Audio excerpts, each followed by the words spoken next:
menceritakan bahwasanya ada orang yang berdiri dekat sumur, terjadi di Saudi kisah nyata, tiba-tiba jatuh. Jatuh orang itu dalam sumur, kemudian dia teriak-teriak, tolong keluarkan saya, tapi tidak ada yang keluarkan pada saat itu, sampai ada beberapa orang yang lewat, kemudian melihat, mendengar suara, dikeluarkan dia.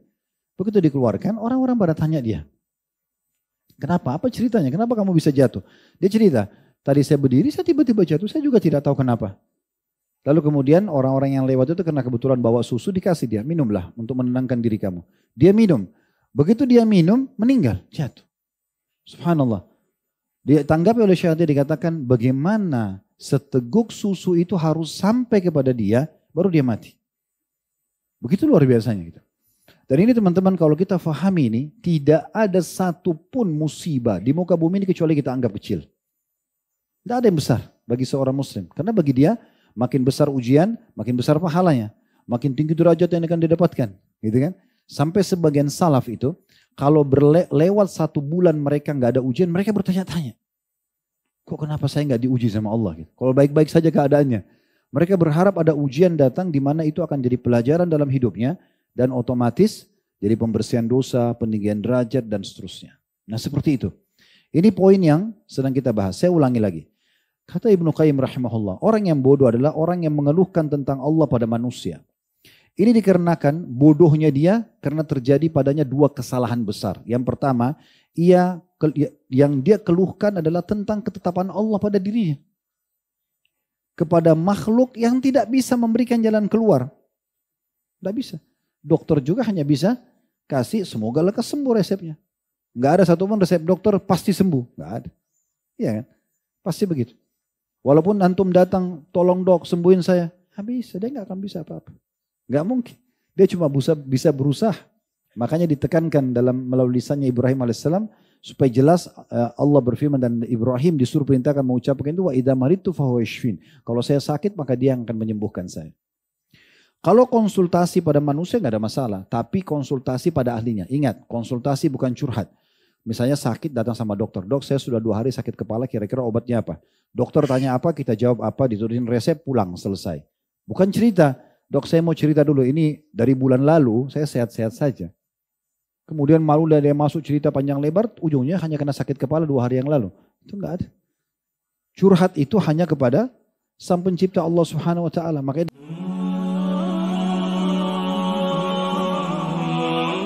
Bismillah, Assalamualaikum warahmatullahi wabarakatuh. Alhamdulillah, segala puji dan puja senantiasa kita panjatkan kehadirat Allah Subhanahu wa Ta'ala. Dan sering kita ucapkan dan ulangi kalau kalimat ini adalah kalimat suci, kalimat mulia. Juga tentu terucapkan dari lisan-lisan yang suci, yang suka berzikir kepada Tuhannya Allah Subhanahu wa Ta'ala. Karena kita sangat yakin sebagai seorang muslim kalimat Alhamdulillah dari 2 susunan kata ini adalah kalimat bersyukur dan berterima kasih kepada Sang Pencipta Allah. Dan Allah benar dengan janjinya, la in syakartum la azidannakum. Kalau kalian bersyukur pasti aku akan tambah. Wala in kafartum inna adzabi lasyadid. Kalau kalian kufur justru tidak bersyukur, tidak mengatakan Alhamdulillah, tidak mengakui nikmat-nikmat Allah itu, maka siksaku sangat pedih. Oleh karena itu sangat wajar kalau kita selalu membasahi lidah dan bibir kita dengan 2 susunan kata ini, Alhamdulillah. Selanjutnya kita panjatkan salam hormat kita kepada manusia terbaik, manusia yang telah mengajarkan kepada kita syariat Allah Subhanahu Wa Taala. Sebaik-baik suri tauladan, orang yang telah Allah sempurnakan jalur nasabnya, fisiknya, ilmunya, imannya. Dan juga orang yang akan membawa kita semua kepada keselamatan dan kesempurnaan dunia juga akhirat. Beruntunglah orang yang menjadikannya sebagai suri tauladan dan mengucapkan salam hormat kepadanya akan dibalas oleh Allah Subhanahu wa Ta'ala dengan pahala yang sangat besar. Oleh karena itu selalulah setelah memuji Allah Alhamdulillah mengucapkan salawat dan taslim kepada Nabi besar Muhammad sallallahu alaihi wa ala alihi wa sahbihi wasallam. Seperti biasa di pekan pertama Rabu kita akan melanjutkan bahasan dosa-dosa besar dan semoga Allah Subhanahu wa Ta'ala menyelamatkan kita dari seluruhnya. Dan kita sudah membahas 100-an lebih dosa-dosa besar ini. Dan tujuannya adalah agar kita tentu terselamatkan darinya. Dan Abi Dzar radhiyallahu anhu mengatakan, orang-orang bertanya kepada Nabi SAW tentang keutamaan amal sementara aku bertanya tentang bahayanya dosa-dosa dan pelanggaran, agar jangan sampai aku terjerumus ke dalamnya. Jadi memang ini bagian daripada hal yang dianjurkan untuk kita pelajari. Bukan hanya kita pelajari tentang bab nikah yang merupakan ibadah, tapi kita juga mempelajari tentang bahayanya zina, sehingga kita tidak terjerumus dalam pelanggaran tersebut. Bukan hanya kita pelajari tentang transaksi jual beli yang dibolehkan, tapi kita juga mempelajari tentang transaksi haram, riba, manipulasi data, kezaliman dan seterusnya. Begitu seterusnya dalam bahasan kita, sehingga memang sangat penting untuk kita ketahui. Dan pada malam ini kami memberikan judul ringkas supaya mudah difahami adalah penggerutu. Beranjak daripada hadis Nabi SAW yang diangkat oleh Syekh Muhammad bin Abu Wahhab rahimahullah, diriwayatkan Abu Daud dengan sanad jayyid dari hadis Abu Hurairah radhiyallahu anhu, bahwasanya Nabi SAW bersabda, syarru ma fir rajuli syuhun hali'un wa jubnun khali'. Hadis ini riwayat Abu Daud. Terjemahannya, sejelek-jelek perkara yang ada pada seseorang adalah kikir yang suka mengeluh dan juga sifat sangat penakut. Dari hadis ini kita lihat ada 3 sifat yang dianggap buruk oleh Nabi SAW, dan berarti kalau dikatakan syarru ma fir rajul, seburuk-buruk yang ada pada seseorang, artinya kita tidak boleh memiliki ketiga sifat ini atau salah satunya. Dan itu menandakan berarti dia akan berefek negatif. Secara hukum agama akan bernilai dosa, juga secara muamalah dengan manusia itu akan mendatangkan efek-efek negatif. Bermula dari kikir, ini sudah sering kita jelaskan, kalau kikir bagian daripada dosa besar. Ya, dan terlalu banyak ayat Al-Quran yang menyebutkan tentang masalah larangan dan ancaman kikir itu sendiri. Dan cukuplah sabda Nabi SAW menggambarkan dalam hadis yang sahih kalau kikir itu adalah penyakit jiwa. Dan beliau juga mengatakan bagi teman-teman yang pegang bukunya, ini ada dibahas di halaman 85 dosa besar yang kita bahas ini. Itu sabda Nabi SAW, wattaqu syuhha fa inna syuhha ahlaka man kana qablakum hamalahum ala an safaku dima'ahum wastahallu maharimahum.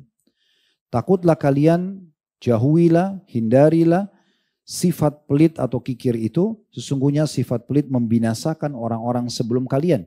Karena mereka pelit, tidak mau berbagi, maka membuat mereka saling menumpahkan darah di antara mereka dan juga menghalalkan perkara-perkara yang diharamkan terhadap mereka. Sifat yang kedua, dan ini jadi saksi bahasan kita, adalah suka mengeluh. Semua apapun ketetapan Allah Subhanahu wa taala dalam hidupnya, dia gerutui. Semuanya tidak baik. Mau dia sakit, mau dia ada masalah yang sedang dia hadapi, semuanya tidak baik. Dan lebih parah lagi, ada orang nikmat pun digerutui. Kalau kita ketemu orang seperti ini, seringkali kita temukan tidak ada ucapan alhamdulillah dari lisannya. Padahal badannya sehat. Ya, mungkin dia punya pasangan hidup, mungkin dia punya anak, mungkin dia punya pekerjaan, mungkin dia punya pendapatan. Tapi dari awal kita ketemu sampai terakhir, kalau bukan 100% persentase daripada keluhan dia, maka mungkin dominan. Misalnya 90%, 80%, semuanya keluhan. Pasangan hidupnya semuanya buruk, anak-anaknya semuanya buruk, pembantunya, pegawainya, perusahaannya, kendaraannya, pakaiannya, tidak ada sesuatu yang baik. Maka orang seperti ini masuk dalam kategori dosa. Dari satu sisi dia memungkiri nikmat Allah yang sedang Allah berikan kepada dia, padahal sekecil apapun kita wajib untuk mensyukurinya. Wajib, bukan pilihan. Dan sudah cukup firman Allah dalam surah Ibrahim tadi yang sempat kita bacakan, la in syakartum la azidannakum, kalau kalian syukur saya akan tambah, berarti ini ibadah. Sisi lainnya, wala in kafartum, kalau kalian tidak syukur, kufur terhadap nikmat, inna adzabi lasyadid, siksa aku sangat pedih. Berarti memungkiri nikmat Allah bagian daripada dosa. Gitu kan? Jadi tidak boleh sama sekali orang memungkiri nikmat tersebut. Nah, jadi di sini kita bisa lihat teman-teman sekalian, orang kalau misalnya diberikan nikmat lalu mengeluh, berarti masuk dalam kategori dosa. Begitu juga mengeluhkan apa yang sedang Allah takdirkan pada dia dan dia keluhkan pada makhluk. Kita batasi di sini keluhan yang dimaksud gerutuhnya dia pada makhluk. Dia seperti sedang mengeluhkan takdir Allah yang Allah ujikan kepada dia pada makhluk. Ini yang masuk dalam bahasan kita. Kalau seseorang diuji oleh Allah SWT dengan penyakit, susahnya misalnya pendapatan hidupnya, Apalah masalah-masalah dia sedang dihina orang, dicaci maki, difitnah, diambil haknya. Kemudian dia hanya mengeluh kepada sang pemilik kerajaan yang sebenarnya Allah, itu tidak masalah. Justru itu kebaikan. Tapi kalau dia keluhkan takdir Allah kepada makhluk dan bukan konsultasi, keluh gitu kan. Kenapa saya sakit begini? Kenapa ya pekerjaan saya begini? Kenapa ya saya bangkrut? Kenapa ya orang itu tidak nikah sama saya? Kenapa ya ini dan itu? Dan sudah terjadi. Maka ini seperti dia mengeluhkan ya Allah Subhanahu wa taala kepada makhluk. Dan ini yang menjadi bahasan kita. Penggerutu di sini adalah menggurutui dan mengeluhkan apa yang Allah takdirkan pada dia. Kepada makhluk ya. Ini yang dimaksud dalam hadis tadi. Kemudian teman-teman sekalian, ada sifat ketiga adalah sifat penakut disebutkan dalam hadis, tapi kita sedang membahas tentang masalah suka mengeluh ini. Kita coba lihat penjelasan lebih jauh. Ibnu Qayyim rahimahullah menyebutkan satu statement yang baik dalam kitab Al-Fawaid beliau. Kurang lebih terjemahannya, orang yang bodoh adalah orang yang mengeluhkan tentang Allah pada manusia. Ini dikatakan bodoh karena dua kesalahan besar terjadi padanya. Yang pertama, yang dikeluhkan adalah tentang ketetapan Allah. Sakitnya dia, gangguan orang lain dan segala macam. Dia keluhkan, kenapa ini terjadi pada saya? Tapi dia keluhkan pada makhluk. Maka ini dianggap kebodohan. Ini dianggap kebodohan. Sebelum jauh melangkah, supaya lebih jelas ada batasan yang kita ingin targetkan. Kalau pernah dengar nama Sumayyah radhiyallahu anha, ini wanita mulia, wanita yang pertama mati syahid dalam Islam. Istrinya Yasir. Ibunya Ammar yang dikenal dengan keluarga Yasir. Mereka adalah muslimin yang merupakan budaknya Abu Jahal. Sumayyah dibunuh dalam kondisi hamil dengan ditusuk perutnya dengan anak panah atau tombak kecil yang tajam. Yasir dibunuh karena membela istrinya. Lalu Ammar pun disiksa. Intinya keluarga Yasir dikenal dengan Alu Yasir.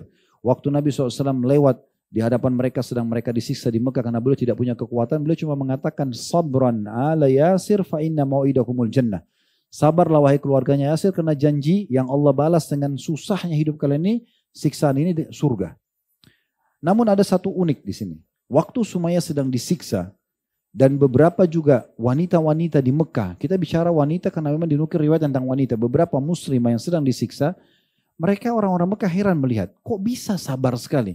Sudah berdarah, kepanasan, kelaparan, disiksa, dipukul, ditendang, diinjak, dicaci maki. Tapi tetap aja mereka sabar. Hanya diminta keluar dari agamanya Muhammad, nggak mau. Katakan Allat dan Uzza Tuhan, nggak mau. Patung mereka tetap la ilaha illallah. Sampai ada orang bertanya, apa yang membuat kalian seperti ini? Apa yang membuat kamu, hai Sumayyah dan juga muslimah pada saat itu di Mekah, apa yang membuat kalian seperti ini? Maka jawabannya sederhana. Mereka mengatakan, Allah lah yang telah membuat kalian melakukan ujian ini pada kami karena ingin menguji iman kami. Jadi Sumayyah di sini dan teman-temannya tidak menyalahkan Allah padahal mereka lagi disiksa. Tidak menyalahkan juga orang-orang kafir yang sedang menyiksa mereka, tidak. Dia melihat dengan kacamata keimanan, kalau ini terjadi dengan izin Allah karena Allah ingin menguji saya. Coba tangkap pesannya. Jadi kalau misalnya ada orang suami istri masalah, mungkin istrinya masalah, mungkin suaminya masalah. Allah sedang datangkan dia sebagai penguji buat kita. Allah buat ujian itu datang dari dia. Dari mertua, dari ipar, dari teman, dari tetangga. Memang begitu. Allah SWT uji. Dan Allah mengatakan dalam Al-Quran, atasbirun. Kami jadikan sebagian kalian fitnah, sebagian yang lain, apakah kalian bersabar? Nah tujuannya, agar kita menyentuh dari sisi ilmu agama dan juga teori agama dan keimanan, ketakwaannya adalah bagaimana kita bisa menerima apa yang Allah putuskan tersebut dengan terus bersangka baik sama Allah dan minta agar Allah berikan jalan keluar sebagaimana kalau nikmat ada kita menerima sebagai sebuah nikmat. Jadi berimbang antara menerima nikmat dan juga menerima ujian yang sedang datang. Nah ini yang sedang kita bahas. Berarti Islam itu indah sekali teman-teman sekalian karena dalam kondisi kita sedang diuji pun kita disuruh untuk bisa menerima itu. Bagaimana kita hadir di situ dan di hari-hari sekarang ini teman-teman kita di Gaza menggambarkan itu. Depan rumahnya, depan matanya rumah hancur, anaknya, cucunya, pasangannya meninggal dunia. Mereka masih bisa mengatakan Alhamdulillah. Ada satu orang tua saya terus mengulang-ulangi cuplikannya. Tapi tidak disebutkan namanya di Gaza. Pada saat ditanya, bagaimana Anda melalui kehidupan sekarang? Dia bilang Alhamdulillah. Saya masih bisa hidup. Itu sementara dia berdiri depan rumahnya yang rumahnya dibom hancur. Di situ istrinya meninggal, di situ anaknya meninggal, cucunya meninggal, usaha yang dia buka hancur kena bom. Ditanya, lalu bagaimana pendapat Anda dengan keluarga Anda yang sudah mati? Mereka sudah mati syahid. Allah berikan mereka kebaikan. Coba dengan simpelnya dia menjawab. Plus lagi ditanya, lalu bagaimana Anda hidup sekarang di Gaza? Keluar nggak bisa, kerja di sini nggak bisa. Dia bilang rezeki sudah Allah tentukan. Saya tidak akan meninggal sampai rezeki itu datang. Saya dengan teori agama yang sebatas ilmu saja saya tangkap ini orang sangat faham. Ini orang sangat faham. Beratnya ujian yang datang, tapi dia tetap berada di rel keimanannya. Dia nggak berkeluh kesah, dia bisa menerima itu, dia tetap bisa memuji Tuhannya dengan yakin. Tidak mungkin, ya teman-teman sekalian, rezeki itu, kita meninggal kecuali rezeki itu sampai. Saya dengar satu cuplikan Dr. Sulaiman Ruhaili hafidahullah. Beliau menceritakan tentang salah satu ulama, Syekh Atiyah namanya. Syekh Atiyah ini kebetulan waktu saya masih SMA di Madinah, saya juga sempat hadir di majelis beliau, tapi sudah meninggal. Sekarang majelisnya itu tempat duduknya digantikan oleh Syekh Sulaiman. Beliau cerita, Syekh Atiyah pernah menceritakan untuk bahas masalah rezeki, dan itu tersebar ceramah beliau dalam bahasa Arab. Beliau mengatakan, Syekh Atiyah mengatakan, ada satu orang menceritakan pada beliau yang terpercaya, menceritakan bahwasanya ada orang yang berdiri dekat sumur, terjadi di Saudi kisah nyata, tiba-tiba jatuh. Jatuh orang itu dalam sumur, kemudian dia teriak-teriak, tolong keluarkan saya, tapi tidak ada yang keluarkan pada saat itu, sampai ada beberapa orang yang lewat, kemudian melihat, mendengar suara, dikeluarkan dia. Begitu dikeluarkan, orang-orang pada tanya dia, kenapa? Apa ceritanya? Kenapa kamu bisa jatuh? Dia cerita, tadi saya berdiri, saya tiba-tiba jatuh, saya juga tidak tahu kenapa.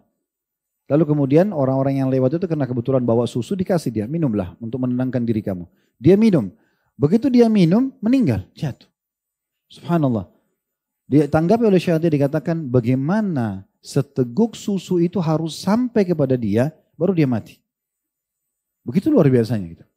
Dan ini teman-teman kalau kita fahami ini, tidak ada satupun musibah di muka bumi ini kecuali kita anggap kecil. Tidak ada yang besar bagi seorang muslim. Karena bagi dia, makin besar ujian, makin besar pahalanya. Makin tinggi derajat yang akan didapatkan. Gitu kan?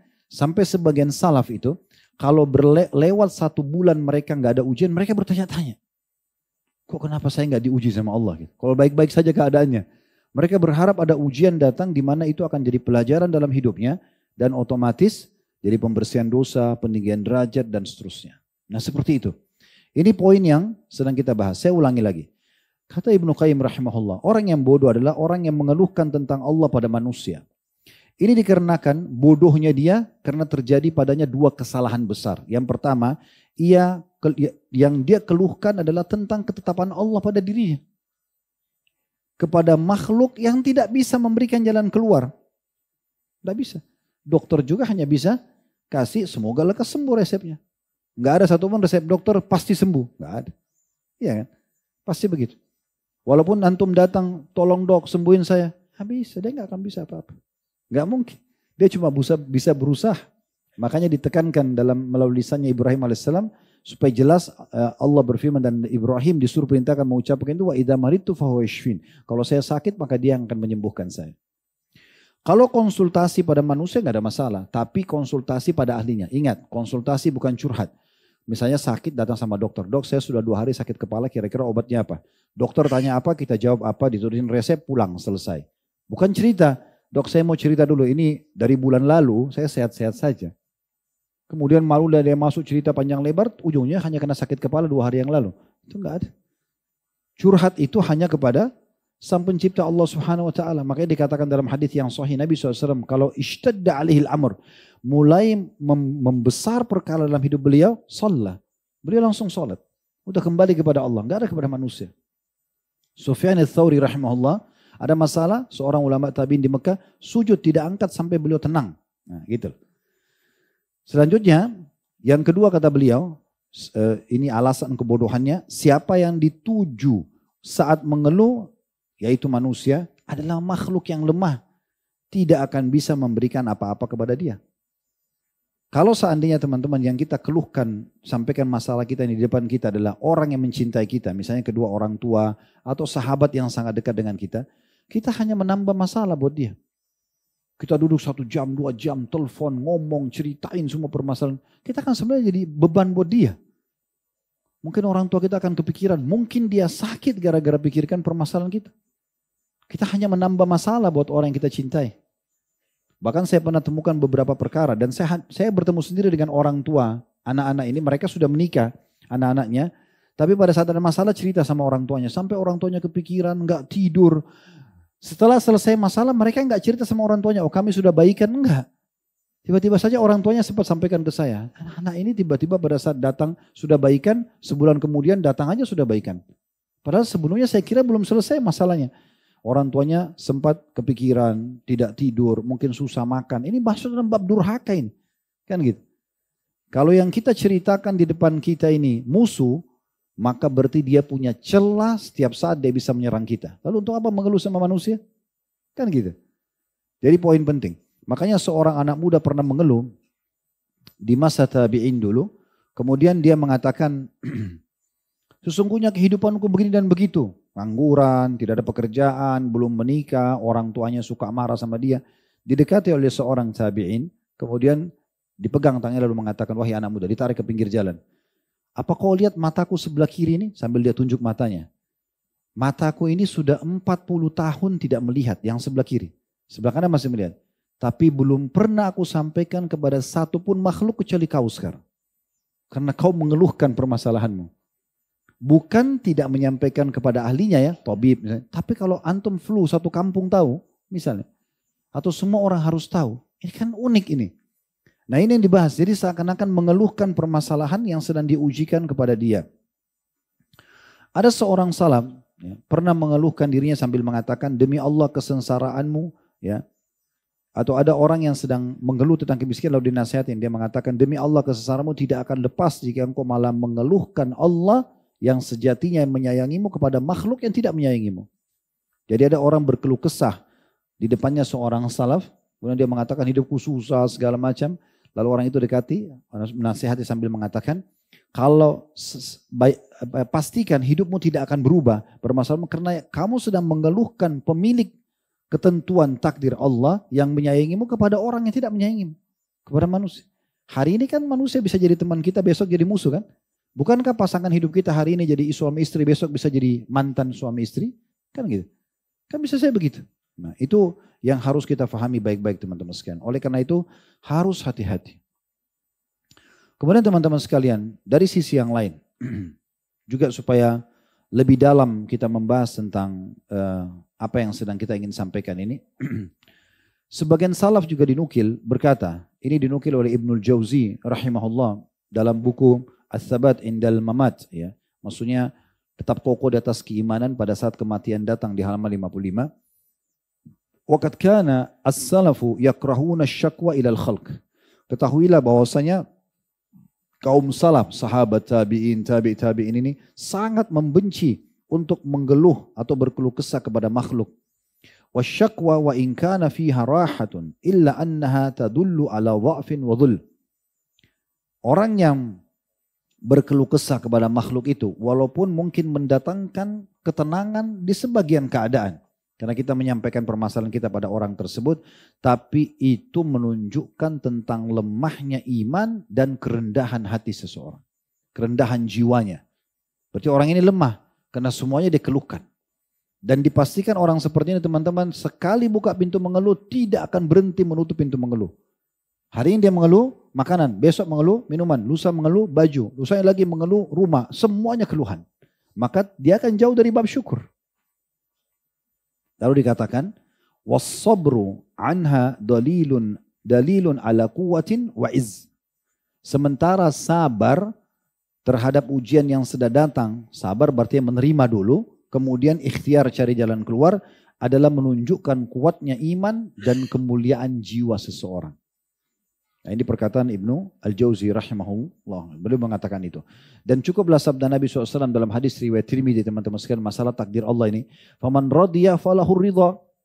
Kalau Allah tentukan satu keputusan dan ridho dengan itu. Misalnya sering saya kasih contoh dengan antum tidur sehat. Bangun tidur sudah flu. Terima dulu sebagai takdirnya Allah. Oh, Allah lagi uji saya. Siapa yang ridho dengan itu, falahur ridha. Dia akan dapat keridhaan Allah. Tinggal dia ikhtiar, cari jalan keluar, ya. dia raih pahala dari kesabarannya misalnya. Wa man sakhit falahu sakht, dan siapa yang murka dengan keputusan Allah, Allah juga akan berikan kemurkaan padanya. Kenapa Allah uji saya begini, kenapa Allah kasih begini, dan seterusnya. Maka berarti dia tidak ridho dengan itu. Dia murka dengan keputusan Allah, Allah pun murka dengan dia. Nah ini mutlak sekali. Allah subhanahu wa ta'ala terkadang menjadikan musibah atau ujian yang datang itu agar kita lebih manja dengan dia. Agar kita lebih dekat dengan dia. Sampai Nabi SAW mengatakan kepada kita nasihat yang sangat baik. Ya. Dalam sebuah hadis ya, di mana Nabi SAW mengatakan liyas'al ahadukum rabbahu hajatahu kullah. Harusnya seseorang dari kalian betul-betul meminta apa saja kepada Tuhannya hatta syaitha na'lihi idang qata, sampai tali sendalnya kalau putus. Dari hadis ini dinukil perkataan oleh sebagian ulama, ini dinukil oleh Ibnu Rajab dalam kitab Jami' Ulum wal Hikam beliau di halaman 48 jilid 2. Beliau mengatakan wa kana ba'dus salaf, setelah membaca hadis ini tadi, dan sebagian salaf yas'alullah fi salati kullu hawaijihi, maka dia kullu hawaijahu, maka sebagian salaf meminta dalam sholatnya semua hajatnya kepada Allah, hatta milh ajinuhu, sampai garam adonan rotinya, wa ilfu syata, dan makanan daripada dombanya, ya, sampai dia minta itu kepada ya, Tuhannya. Wa fi al-Israiliyat, Ibnu Rajab mengatakan, dan dalam kisah Israiliyat, Israel ini berarti nukil dari orang-orang sebelum kita ya, dari orang Yahudi, orang Nasrani, tapi Israiliyat ini kata Nabi SAW, jangan kalian dustakan, jangan kalian benarkan. Kalau sejalan dengan agama kita, kita terima. Kalau tidak, maka kita tolak. Tapi kalau tidak ada, maka kita tidak dustakan. Ya. Maka kata Ibnu Rajab dalam kisah Israiliyat, anna Musa alaihissalatu wassalam, bahwasanya Musa alaihissalatu wassalam berkata, ya Rabbi, wahai Tuhanku, innahu la ya'ud liyal haja minad dunya fa astahyan as'aluk. Wahai Tuhanku, kadang-kadang terlintas kebutuhanku di dunia ini kecil sebenarnya, jadi aku malu minta padamu. Qala ta'ala, maka Allah yang maha tinggi berfirman, salni hatta milhu ajinuka wa ilfu himarik. Mintalah kepadaku, kata Allah SWT, walaupun itu adalah garam adonan rotimu dan juga makanan daripada keledaimu.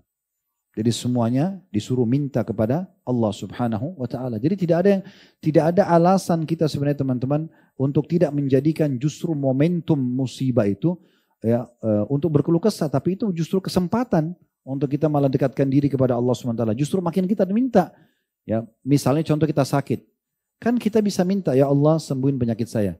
Kalau tidak ada penyakit kan kita tidak bisa dapat doa dari minta kesembuhan kan. Kan minta kesembuhan itu kalau sakit kan gitu. Jadi kalau kita lagi sakit kita mengatakan ya Allah sembuhin saya. Berarti kan kita sedang berdoa minta disembuhkan penyakit. Berarti dapat pahala dari doa minta kesembuhan enggak? Nah kalau kita lagi tidak sakit, masa kita mau minta ya Allah sembuhin saya lagi sehat kan gitu. Berarti kan ada satu sisi celah di mana kita bisa dapat pahalanya gitu. Dari situ. Nah ini poin penting teman-teman sekalian untuk difahami baik-baik gitu kan. Jadi kita tunggangi kesempatan emas, kita tunggangi keadaan kita agar kita bisa ya lebih dekat kepada Allah Subhanahu wa taala. Berapa banyak di antara kita pada saat sedang hadapi masalah dia bisa menangis, dia bisa bangun sholat malam, mengeluh sama Tuhannya, merasa dekat dengan Allah, itu luar biasa. Dan Nabi SAW mengatakan kalau Allah melihat ya, nikmat yang melimpah, doa yang indah dari seorang hamba, Allah terlambatkan jawabannya agar hamba tersebut tetap dalam doanya. Ada suatu poin penting lagi disampaikan oleh Al-Qurtubi, athar ya, beberapa riwayat dari Nabi SAW bahwasanya terimalah berita gembira karena sesungguhnya dua kemudahan tidak akan dikalahkan oleh satu kesulitan. Apa maksudnya? Kita tahu dalam salah satu ayat Al-Quran, fa inna ma'al usri yusra. Di setiap kesulitan ada kemudahan. Lalu Allah ulangi, inna ma'al usri yusra. Di setiap kesulitan ada kemudahan. Berarti Allah ulangi dua kali kemudahan di satu kesulitan. Nabi SAW mengatakan, terimalah berita gembira karena tidak akan mungkin dua kesulitan terkalahkan dengan dua kemudahan dikalahkan dengan satu kesulitan. Di sini dijamin. Sampai sebagian salaf mengatakan, ketahuilah, andai saja kesulitan itu masuk ke dalam satu lubang, maka akan masuk bersamanya kemudahan. Cuma tinggal tunggu waktunya saja. Allah menentukan semua punya ajal, itu bukan hanya ajal kematian. Ajal tentang takdir pun itu ada. Misalnya kita sakit nih, ada saatnya sakit itu akan habis nanti waktunya. Di saat sudah mendekati ajalnya penyakit itu, antum akan dapat obat yang cocok, akan sembuh. Kalau belum ajalnya datang, biar kita berobat belum sembuh, karena harus titiknya tiba di sana. Beruntunglah orang yang faham ini, sehingga mereka menikmati prosesnya. Ini luar biasa. Ya. Oleh karena itu kita betul-betul harus faham, kalau Allah Subhanahu Wa Taala memberikan kemudahan tidak main-main. Tidak main-main, ini betul-betul diberikan kemudahan yang sangat luar biasa, sehingga Allah menciptakan kita dan Allah masuk ke dalam tanda kutip di sini secara hukum ke alam kita. Hadis Nabi SAW misalnya tentang musibah, kalau ada seorang hamba mukmin anaknya meninggal, Allah akan berfirman kepada para malaikatnya, apakah kalian mencabut ruh anak hambaku? Maka para malaikat mengatakan iya. Lalu Allah bertanya lagi, apakah kalian mencabut ruhnya, buah hatinya? Maka mereka mengatakan iya. Lalu kata Allah SWT kepada para malaikat, lalu apa yang dikatakan hambaku? Mereka, kata para malaikat, memujimu. Walaupun anaknya meninggal, mereka bilang alhamdulillah. Dan istarja, mereka mengatakan innalillah wa inna ilaihi rajiun. Maka kata Allah SWT kepada para malaikat, kalau begitu bangunkan untuk hambaku ini istana khusus di surga namanya ya istana puji-pujian. Istana puji-pujian. Di sini Allah Subhanahu Wa Taala tidak membiarkan kita. Allah tahu kalau kita punya anak meninggal berarti kita sedih. Itu alam kita manusia. Tapi Allah terapkan hukum masuk di alam kita itu. Kan bisa saja Allah tidak peduli. Meninggal anak kamu ya terserah. Itu keputusan saya ambil saja. Tapi Allah enggak. Allah masukkan hukum ke alam kita itu. Dan memberikan kita balasan yang besar.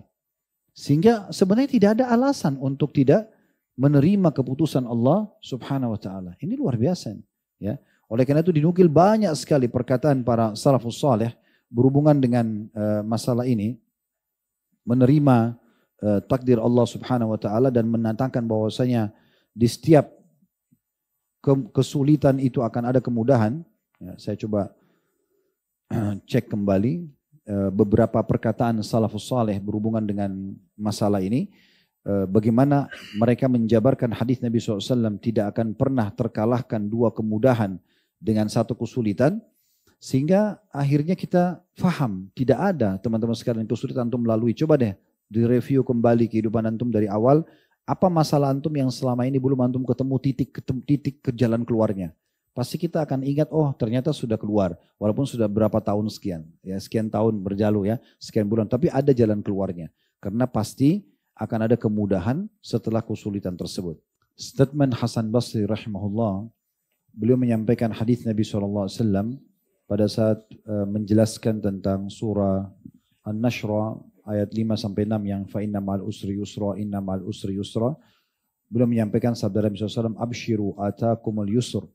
Terimalah berita gembira karena kemudahan telah datang kepada kalian. La yagliba usrun yusraini. Karena satu kesulitan tidak akan mungkin mengalahkan dua kemudahan. Ya, karena dalam ayat itu diulangi dua kali, kemudian satu kali kesulitan. Juga dalam riwayat Qatadah radhiyallahu anhu diceritakan bahwasanya beliau mengatakan atau menukil sabda Nabi SAW, terimalah berita gembira. Lalu kata Nabi SAW, la yagliba usrun yusraini. Karena tidak mungkin satu kesulitan itu mengalahkan dua kemudahan. Tadi statement yang saya bilang, bahwasanya kalau ada kesulitan masuk ke dalam sebuah lubang maka kemudahan akan masuk bersama, itu perkataan Abdullah bin Mas'ud radhiyallahu anhu, di mana beliau mengatakan seandainya kesulitan masuk ke dalam satu lubang maka kemudahan pun akan mengikutinya, karena Allah Taala telah berfirman fa inna ma'al usri yusra, inna ma'al usri yusra. Di setiap kesulitan ada kemudahan, di setiap kesulitan akan ada kemudahan. Dan ada satu statement yang menarik dinukil oleh Abdullah bin Mubarak rahimahullah dalam bab jihad. Pada saat Umar bin Khattab radhiyallahu anhu menulis surat kepada panglima perangnya pada saat akan menembus negeri Syam, Abu Ubaidah radhiyallahu anhum, beliau mengatakan amma ba'd, dan selanjutnya wahai Abu Ubaidah, tidaklah Allah menurunkan kesulitan pada seorang mukmin. Sekarang kau akan berperang, pasti akan ada kesulitan, ketakutan, kekhawatiran. Nanti kalau musuh menang, nanti kalau ditawan, nanti kalau begini dan begitu misalnya. Tapi ketahuilah, tidak Allah turunkan kesulitan pada seorang mukmin melainkan pasti setelahnya Allah datangkan kegembiraan untuknya atau kemudahan. Karena ingatlah, satu kesulitan mustahil mengalahkan dua ya kemudahan. Karena Allah Subhanahu wa taala telah menyebutkan, lalu Umar menukil surah Al-Imran surah nomor 3 ayat 200, ya ayyuhalladzina amanu sabiru wasabiru warabitu. Hai orang beriman, bersabarlah kamu dan kuatkanlah kesabaranmu itu, dan tetaplah bersiap siaga di perbatasan negerimu, dan bertakwalah kepada Allah sungguhnya agar engkau mendapatkan atau kalian mendapatkan keberuntungan. Dan juga mungkin ditambahkan dengan firman Allah Subhanahu wa taala dalam surah At-Talaq surah nomor 65 ayat 7 yang berbunyi, sayaj'alullahu ba'da usrin yusra. Pastikan Allah akan memberikan kelapangan setelah kesulitan. Jadi nggak ada kesulitan itu yang tidak diikuti dengan kelapangan. Tinggal tadi saya bilang semua punya ajal, batas waktu. Jadi kalau Allah sudah sampaikan ajalnya, dia akan selesai. Nah, beruntunglah orang yang menikmati prosesnya itu sehingga dia maksimal panen pahala dengan tidak menggerutu atau mengeluhkan Tuhannya kepada makhluk. Jadi ini poin penting. Sebagai penutup, ada statement Imam Syafi'i rahimahullah yang menarik. Beliau mengatakan dalam bait syairnya, sabran jamilan ma aqrabal farja. Kemudian, man raqaballah fil umuri naja, man sadaqallaha lam yanaluhu adza, wa man rajahu yakunu haitsu raja. Bersabarlah yang baik, niscaya kelapangan itu akan sangat dekat. Artinya kalau lagi ada masalah, ada musibah, sabar saja. Terima dulu keputusan Allah, kemudian ikhtiar cari jalan keluar. Karena pasti akan ada bersamanya kelapangan yang sangat dekat. Barang siapa ya yang pada saat sedang ada musibah itu mendekatkan diri kepada Allah, maka pasti dia akan lepas dari kesulitan dan akan mendapatkan keselamatan. Barang siapa yang begitu yakin dengan Allah, maka ia pasti tidak akan merasakan penderitaan. Dan barang siapa yang selalu berharap kepada Allah, maka pasti Allah akan berikan kepadanya pertolongan. Nah, ini tambahan daripada informasi tadi yang ingin saya sampaikan, beberapa statement para ulama salaf berhubungan dengan masalah ini. Baik saya teman-teman sekalian, semoga apa yang kita bahas ini bermanfaat buat kita semua. Dan kita selalu berdoa agar seluruh amal soleh yang pernah kita kerjakan, yang sedang kita kerjakan, akan kita kerjakan diterima dengan pahala yang sempurna. Dan semoga seluruh dosa yang pernah kita kerjakan dimaafkan dan diganti oleh Allah SWT dengan kemahamurahannya. Selalu kita doakan agar negara kita menjadi negara yang aman, tentram, damai. Allah jaga persatuan, kesatuan dan kemerdekaan kita. Dan Allah makmurkan serta Allah jadikan negara kita sebagai contoh bagi negara-negara yang lain. Dan Allah tolong saudara-saudara kita yang sedang tertindas dimanapun mereka berada. Di Palestina, di Yaman, di Irak, di Myanmar, di mana saja. Semoga Allah ikhlaskan niat mereka, terima para syuhada mereka, mulakan Islam di tangan mereka dan tangan kita semua, dan semoga Allah ikut sertakan kita bersama mereka di pahala, baik dengan doa, dengan harta, juga dengan jiwa kita, dan semoga Allah satukan kita semua di surga firdausnya tanpa hisab, mana disatukan dalam majlis ilmu yang mulia ini. Allahumma amin. Wa sallallahu ala nabiyina Muhammadin wa alihi wa sahbihi wa sallam, wa akhiru da'wani alhamdulillahi rabbil alamin. Subhanakallahumma bihamdika, asyhadu an la ilaha illa anta astaghfiruka wa atubu ilaik. Wassalamualaikum warahmatullahi wabarakatuh.